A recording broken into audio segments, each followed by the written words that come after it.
Иргэн бэ орон сууцаа худалдан авахаар суураач цутгаагүй барилгын компанид хямд үнээр 2 өрөө байрны захиалга өгсөн ч 4-5 жил болоход орон сууцсандаа ороогүй дээр оруулсан мөнгөөч авч чадаагүй өнөөдөр хүртэл явжээ.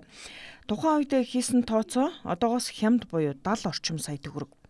Энэ бол хэдэн зуун тэрбумаар яригдах орон сууцны залилангийн зөвхөн нэг жишээ. Өнөөдөр эд хөрөнгийн эрхийн бүртгэлийн тухай хуулийн төслийн хэлэлцүүлэг боллоо. Энэ хуулийн төсөл нь цаашид орон сууцны залилан үйлдэгч нөхдийг таслан зохицох боломж гэж харж байна. Би болохоор ингээд 21 онд March Construction-ы Polaris 3 хотхонд захиалга өгсөн ингээд хорхиж байгаа маа. Би бол одоо ингээд ганцаарч тогтохгүй л одоо манай бас гэр бүлийн дүүнер тий ингээд ах トゥ нар гээд бас хүмүүс бас өгсөн. Тийм машин тэргээж гисэн хашаа байшингаа зараад машин тэргээ нэмэрлээд өгөөд одоо бол нэр үнэхээр бас ингээд хэцүү бидний амьдрал бол маш хэцүү байдалд орж штэ. Одоо бид нар уг нэг ор хоронтой болъё гээд одоо би 50 настай тий би бас хөгжлийн бэрхшээлтэй иргэн өөрөө. Одоо энэ болтол цуглуулсан энэ арай гэж нэг юм босгосон хэдхэн төгрөгөөрөө за яах нөгөө захиалга гэдэг чинь нөгөө урьдлаад арай хямд захиалга авдаг учраас бид нар тий за ингээд өгчээ нэг ганц 2 жил ингээд Төрөөсийн байраар явж итэл ингээд бас орчих болов гэсэн итгэл найдвар төрөөд ингээд энэ March Construction-ы Polaris 3 хотхонд ингээд байр захиалаад одоо ингээд охироо 5 жил болж байна л доо. Одоо биднэрт бол үнэхээр байранд л орох хүсэл байгаад байна шүү дээ тийм ээ. Бидний өмнө өнөөдөр 5 жилийн өмнөөс 149 сая төгрөг одоо хэдэн төгрөг болсон байгаа вэ тийм. Тэгэхээр яг Батхан өмгөөлөгч хэлж ин л да тийм. Үнэхээр тэр барилгыг одоо үн хайлцлаа дуудлага худлаанд оруулаач гэдэг юм уу.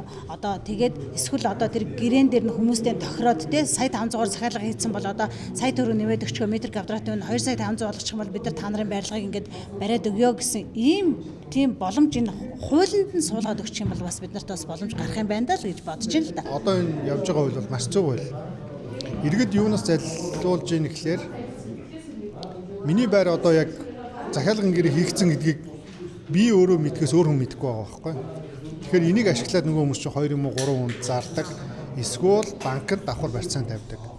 За тухайн байр одоо ашиглалтанд орохгүй бол банкнд барьцааны эрхээр их авчдаг.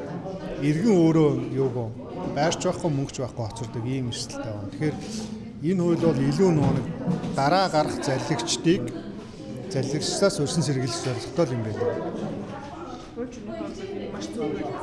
Тийм бол маш зөв хууль. Тэгээд өнөөдөр энэхүү байр сайд өөрөө энэ хуулийн төслийг танилцуулж илээ. Ер нь бол энэ хуулийн төслийг нэг яам хилцийн газрын дарга нар одоо яадаг тийм ээ танилцуулдаг. Сайд бол өөрөө танилцуулж байна. Хоёрт нь ихлээр баян зүрх дүүрэгт бол орон сууцны залих гэмтэргийн хоригчдын хамгийн өндөр байгаа. Тэгэхээр бас нэг өөрийнх нь тойрог байгаа болохоор анхаарал хандуулж ах шиг байна. Бидний зүгээс тавьж байгаа хоёр дахь санал юу вэ гэхээр дутуу бариад орхицсан барилгын төслүүд яах юм бэ? Нааш хажгүй цааш хажгүй гаццсан байгаа шүү. Тэгэхээр энэ дээр хоёр гарц хойж болно. Нэг бол тухайн каркасыг дуудлага худалдаанд оруулаад олсон мөнгийг нь хүмүүст нь буцааж өгөх. Эсвэл тухайн одоо каркасан дээр чадвартай боломжтой компани оруулаад барилгаа дуусгах. Хүмүүсийн гол зорилго бол нэг бол мөнгө авъя, эсвэл байранд орё гэж байна. Тэгэхээр энэ чиглэлийн өөрчлөлтийг нэмж оруулаач гэдэг саналаа сая хүргэсэн байна. За энэ төрлийн гэмт хэрэг 2019-с 25 онд 2365 бүртгэгдэж нийтдээ 216 тэрбум төгрөгийн хохирол учруулжээ.